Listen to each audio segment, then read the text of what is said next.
नाज़रीन, इस नए पाकिस्तान में हमारे मुल्क में रहने वाले या हमारे मुल्क से ताल्लुक़ रखने वाले मिर्ज़ाई कामयाबी के साथ ये तासुर देने में आगे बढ़ रहे हैं और बाज़ आलमी ताकतें भी उनकी हाँ में हाँ मिला रही हैं। गोया कि पाकिस्तान के अंदर उनके साथ ज़्यादती हो रही है, उनके साथ जुल्म हो रहा है। तो मैं ये समझता हूँ कि वो इंसान हैं, उनके साथ पाकिस्तानियों को और मुसलमानों को अच्छा सलूक करना चाहिए, कम अज़ कम इतना जितना हम अपनी हिंदू अक़लियत और सिख अक़लियत और ईसाई अक़लियत के साथ करते हैं। हमारे दीन ने इसी का तकाज़ा किया है। लेकिन मिर्ज़ाइयों को भी इतना तो ज़रूर करना चाहिए कि जैसे हिंदू इस मुल्क में रहते हुए पाकिस्तान के आईन और क़ानून का एहतराम करते हैं। मज़हब के खाने में अपने आप को हिंदू मुसलमान नहीं लिखते बल्कि हिंदू लिखते हैं।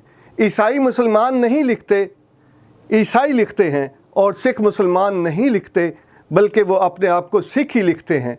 जब पिछले चंद बरसों में इस मुल्क के अंदर मिर्ज़ाइयों के मामले ने और इशू ने ज़ोर पकड़ा तो 73 की ग़ालिबन असम्बली थी कि जिसमें डिबेट हुई और असम्बली के अंदर मिर्ज़ाइयों के हक़ में बहुत सारे सियासतदान थे। उस डिबेट के नतीजे में फ़िज़ा तब्दील हुई और अक्सरियत ने ये शिक पास की और ये कानून पास किया कि मिर्ज़ाई अपने आप को मुसलमान नहीं लिख सकते। अगर मिर्ज़ाई जर्मनी में हैं, अमेरिका में हैं, यूके में हैं, अफ्रीका में हैं तो वहाँ के कानून का उन्हें एहतराम करना होता है। इसलिए मिर्ज़ाइयों का मसला माज़ एक इल्मी मसला नहीं रह गया, जिसको बरसों पहले उलमाए इस्लाम ने बिल इत्तिफाक सब मसलक के उलमा ने मिलकर तय कर दिया कि हर दलील की रूह से और इस्लाम की तालीमात के ऐन मुताबिक मिर्ज़ाई गैर मुस्लिम हैं।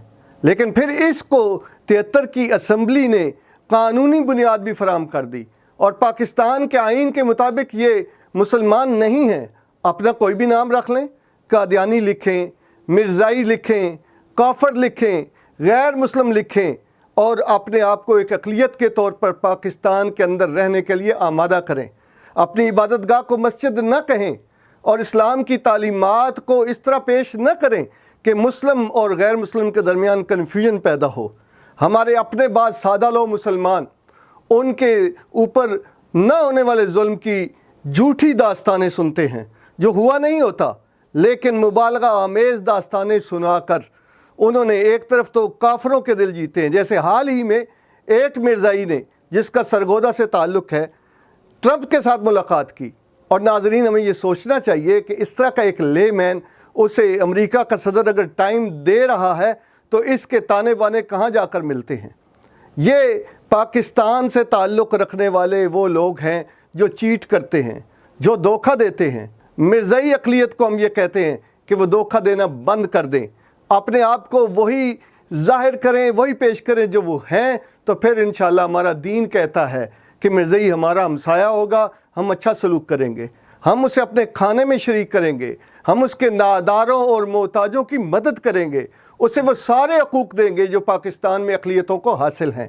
लेकिन हिंदू अक़लियत, ईसाई अक़लियत, सिख अक़लियत, बुद्ध अक़लियत ये पाकिस्तान के अंदर मौजूद हैं लेकिन पुरअमन शहरी हैं। ये धोखा नहीं देते, ये चीट नहीं करते, ये इस्लाम के शायर पर, इस्लाम की इबादतगाहों पर और इस्लाम की तालीमात पर अपना हक़ नहीं जताते। अब जब असम्बली फ़ैसला कर चुकी है, आइन फ़ैसला कर चुका है, तो मिर्ज़ाइयों का मामला काफ़र और मुसलमान से आगे बढ़कर धोखेबाजी तक जा पहुँचा है। अगर ये बिसराहत इस बात को तस्लीम कर लें, ऐलान करें, अपने पासपोर्ट में, अपने कागज़ात में लिखें कि हम मुसलमान नहीं हैं, तो दे आर मोस्ट वेलकम। हम चाहेंगे कि उन्हें इस्लाम की तरफ अच्छे अखलाक के साथ दावत दें, उन्हें कायल करें और वो तौबा करें, इस्लाम की तरफ आएँ हमारे सराखों पर। और अगर वो मिर्ज़ाई ही रहना चाहते हैं तो हमें इस बात का कोई इख्तियार नहीं है कि हम उन्हें गालियाँ दें, हम उन्हें बुरा भला कहें, हम उन पर ज़्यादती करें। हम ज़्यादती नहीं करते, लेकिन ये एक रद्द अमल हर उस सूरत में पैदा होगा कि जब वो हमारे सही इस्लाम और सही तालीमात पर अपना नाजायज़ कब्ज़ा जताएंगे, हमारे शायर को इस्तेमाल करेंगे, पाकिस्तान के कानून की खुल्लम खुला खिलाफ वर्जी करेंगे। इस वक्त मिर्ज़ाई पूरी दुनिया में ऐसा लिटरेचर फैला रहे हैं, ऐसी वेबसाइट बनाई हैं, الیکٹرانک اور سوشل میڈیا کا استعمال کر رہے ہیں، جس سے وہ اپنے آپ کو نہ صرف مسلمان شو کرتے ہیں بلکہ جو صحیح مسلمان ہیں انہیں ظالم شو کرتے ہیں، اور مغرب ان کی پشت پر کھڑا ہے۔ مغرب تو ہمیشہ سے یہ چاہتا ہے کہ مسلمانوں کے درمیان انتشار پھیلے، افتراق پھیلے۔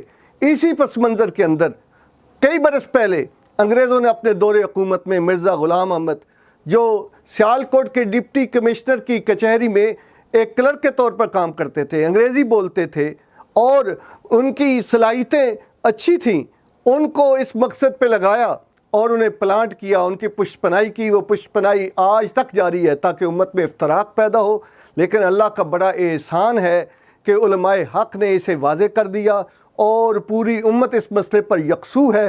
تاہم اس بات کی بہت ضرورت ہے کہ ہماری نوجوان نسل کو بتایا جائے کہ مرزائیوں کا مسئلہ باقی اقلیتوں کے برعکس ہے، یہ چیٹر ہیں، یہ دھوکہ دیتے ہیں، یہ ہمارے شاعر اور ہماری طالبات پر ناجائز طور پر قابض ہیں۔ اس کے لیے اویئرنیس کی ضرورت ہے۔ بہت شکریہ۔